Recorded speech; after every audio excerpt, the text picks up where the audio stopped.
Bom, vamos lá, segundo ano. Hoje a gente vai falar um pouquinho sobre espelhos esféricos e formação da imagem. O que são os espelhos esféricos, né? Espelhos esféricos a gente tem vários exemplos no nosso dia a dia. Antigamente eles eram muito usados para decoração e hoje em dia eles são utilizados de forma que facilitam a nossa vida, nosso dia a dia. Por exemplo, né? Eles estão presentes nos retrovisores de veículos, automóveis e motocicletas. As meninas utilizam muito para fazer maquiagem, porque ele amplia, aproxima essa imagem, em consultórios odontológicos também, e em estacionamentos ou ruas que tem uma curva muito acentuada. E como que eles são formados, né? Eles são formados a partir do corte de uma superfície esférica. Então, aqui no slide, a gente tem aqui, ó, uma esfera, e eu tenho um plano de corte dessa esfera, onde eu retiro uma calota, uma parte dessa superfície. Essa parte que é retirada da superfície, ela forma dois espelhos, o côncavo e o convexo. A parte externa dessa calota, se ela é polida, ela forma um espelho convexo, e a parte interna dessa calota, quando ela está polida, ela forma um espelho côncavo. Por que a parte polida, né? Porque é a parte polida que forma um espelho. Espelho é definido como uma superfície polida. Então, eu tenho superfície, ou a superfície externa da calota, ou a superfície interna dessa calota. Alguns exemplos práticos de espelhos esféricos do nosso dia a dia. Por exemplo, se a gente pegar uma colher bem novinha, onde ela ainda está polida, sem nenhum risco, a parte externa dessa colher é a formação de espelho convexo. A parte interna dessa colher é a formação de um espelho côncavo. As bolinhas de Natal também, né? A superfície externa das bolinhas de Natal é um espelho convexo. A superfície interna, se ela for polida, é um espelho côncavo. Quais são os elementos, então, desse espelho, né? Como a gente tem uma circunferência ou uma esfera cortada, eu tenho alguns elementos geométricos da esfera.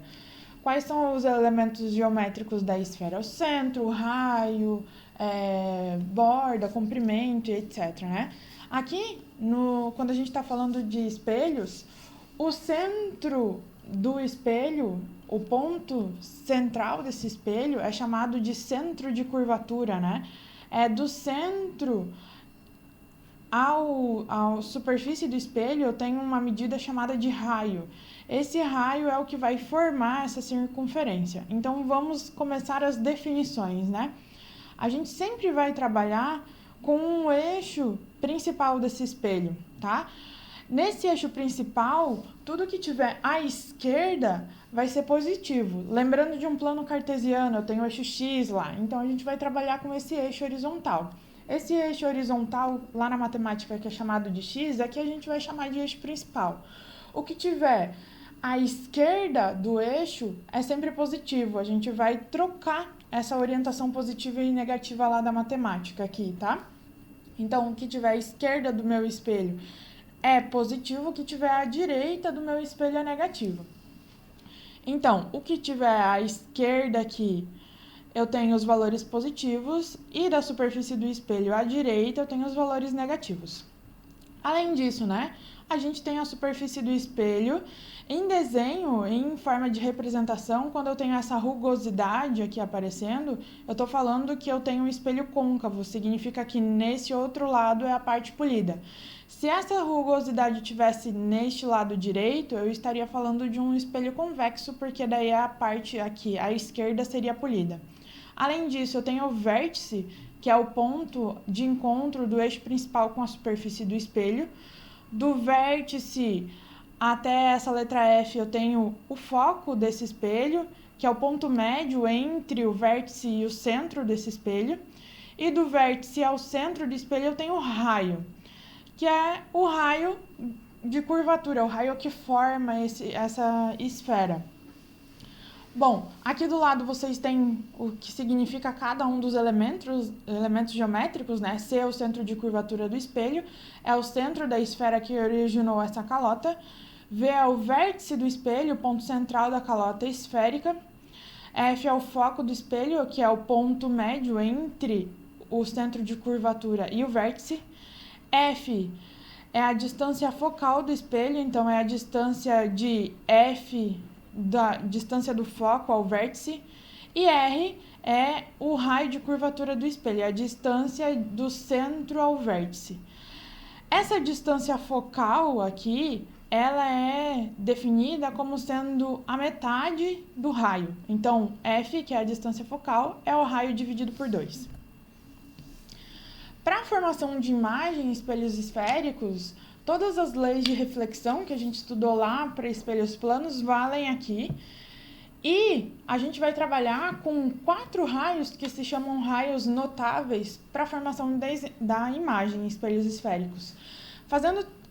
Traçando 2 desses raios já são suficientes para a gente ter a formação da imagem. E quais são eles, né? O primeiro raio é o raio que incide paralelo ao eixo principal e é refletido em direção ao foco. No espelho côncavo, o raio refletido passa pelo foco. Já no espelho convexo, é o prolongamento do raio refletido que vai passar pelo foco. O segundo raio é o raio que incide na direção do foco e é refletido paralelamente ao eixo principal. No espelho côncavo, o raio incide passando pelo foco. E no convexo, o raio deve incidir na direção do foco, que está atrás desse espelho. É o prolongamento desse raio também. No 3, o raio que incide no vértice do espelho é refletido para o outro lado do eixo principal, formando com o eixo principal um ângulo igual ao ângulo de incidência. E o quarto, o raio que incide na direção do centro de curvatura é refletido sobre si. Os ângulos de incidência e de reflexão são iguais a 0 para este raio. Então, aqui a gente tem os exemplos, né, do primeiro raio. Para o espelho côncavo, raio incide paralelo na superfície do espelho e é refletido passando pelo foco. Para o convexo, raio incide paralelo ao eixo principal e é refletido passando pelo foco. Olhem aqui que o prolongamento desse raio é que passa pelo foco no espelho convexo. Para o espelho côncavo, o segundo raio incide passando pelo foco e é refletido paralelo ao eixo principal. Para o convexo, raio incide passando pelo foco e é refletido paralelo ao eixo principal. Para o terceiro raio incide sobre o vértice do espelho e é refletido formando o ângulo de reflexão igual ao ângulo de incidência com o eixo principal. Para o convexo, o raio incide no vértice do espelho e é refletido formando um ângulo de reflexão igual ao ângulo de incidência com o eixo principal. E para o último, né, para o côncavo, o raio incide pelo centro de curvatura e é refletido pelo centro de curvatura.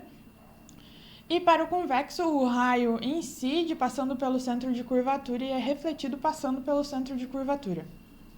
Pessoal, só quero destacar aqui, para o espelho côncavo, os elementos geométricos estão à esquerda, né, da superfície do espelho. E para o convexo, os elementos geométricos se encontram à direita da superfície do espelho.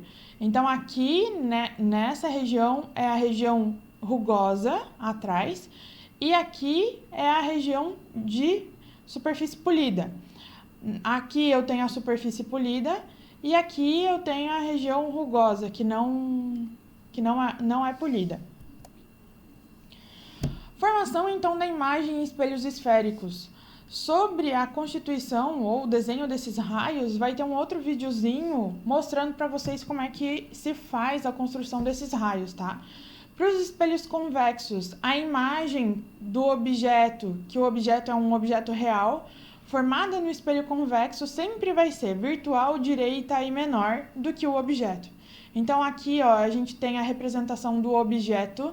A imagem dele está sendo formada atrás do espelho, né?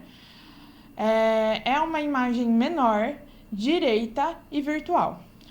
O que a gente vai definir aqui, tá? Sempre que a imagem for formada do lado aonde se encontra o objeto, ela vai ser uma imagem real. Sempre que a imagem for gerada do lado oposto ao espelho, né, entre o espelho e o outro lado do eixo principal, eu tenho uma imagem do tipo virtual, tá? Direita, sempre que a imagem estiver de cabeça para cima, apontando para cima. E menor, quando ela tem a altura menor do que o objeto. Para o espelho convexo, né? Aqui a gente tem algumas características dessa imagem. A imagem formada pelo espelho convexo é sempre virtual, formada pelo prolongamento dos raios refletidos. Direita, o objeto e a imagem de cabeça para cima. A distância da imagem ao espelho sempre vai ser menor do que a distância que o objeto está do espelho. Então, observem nessa figura que o objeto está a uma distância maior aqui em relação à imagem do espelho, tá? A altura da imagem é menor do que a altura do objeto. E essa imagem ela está localizada entre o foco e o vértice do espelho. Outra característica que vale também lá para os espelhos planos, né? A gente já tinha falado. Se eu movimento o objeto na frente desse espelho, a imagem também vai se aproximar e se afastar. A gente vê isso, né? Para o espelho côncavo, aqui a gente tem 6 casos para serem analisados, tá? A construção, essa representação que está aqui, ó, nessa terceira coluna, vai estar no outro videozinho. Bom, eu tenho o caso onde a posição do objeto está 2 vezes do foco, então está afastada 2 vezes desse foco. Então, ela está um pouco para trás do centro de curvatura. Quando o objeto está atrás do centro de curvatura, mas ainda próximo, né, desse centro de curvatura, a gente observa que a imagem gerada é real, invertida, menor e está entre o centro de curvatura e o foco. Real porque ela está sendo gerada no mesmo lado aonde está o meu objeto, tá? Invertida porque a gente vai ver de cabeça para baixo. Menor porque ela tem a altura menor do que o objeto e ela está entre os elementos como é que fala? E ela está entre os elementos geométricos foco e centro de curvatura. Então, aqui na fotografia, a gente vê aqui, ó, a imagem sendo formada. Aqui está o objeto, né? E a imagem é menor e está invertida. Quando o objeto está sobre o centro de curvatura, a gente vê uma imagem real, invertida, do mesmo tamanho que o objeto, e ela também se encontra no centro de curvatura. Então, aqui tem a fotografia dessa imagem. Quando esse objeto está entre o centro de curvatura e o foco, a gente vê uma imagem real, invertida, maior, e ela está sendo formada depois do centro de curvatura, tá? Quando o objeto está sobre o foco, a gente não consegue ver formação de imagem. Essa imagem é chamada de imprópria. Quando o objeto está entre o foco e o espelho, né? Entre o foco e o vértice. Essa imagem é virtual, direita, maior do que o objeto. Essa imagem é formada pelo prolongamento dos raios refletidos. E quando esse objeto está muito, muito, muito além do centro de curvatura, então ele está muito afastado, a gente vai observar uma imagem no espelho como um pontinho luminoso sobre o foco desse espelho. Aqui não tem fotografia para mostrar para vocês, mas seria um pontinho formando nesse espelho. A aula de hoje era isso.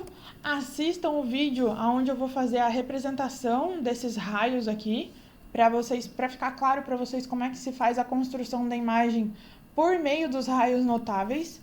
Se vocês conseguirem, façam um resuminho sobre essas características, porque elas vão ser bem importantes quando a gente falar sobre lei de Gauss, tá? Tchau!